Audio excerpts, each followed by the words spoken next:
I own several properties here at the beach, and here's why. Because it's awesome, first of all. The second reason why is they bring in a ton of rental income. We rent them out annually, and they absolutely crush. One's pulling in more than 100 grand a year. A couple others are pulling in over $80,000 a year. Okay, those are all really good things. Because why? Here's why. They're going to fund my retirement. Okay, they're going to fund this guy's retirement, which is super cool. Two, they're paying for my kids' college right now. That's working out really well too. We love that. And all the other things are going to come up. My parents' elder care costs, I'm starting to see it in the offing.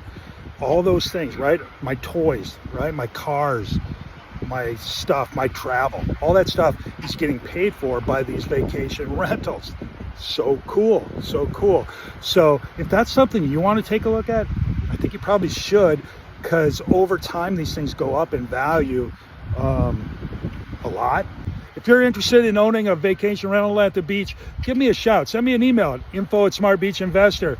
We can help you get started in working on your financial planning. Do it smart.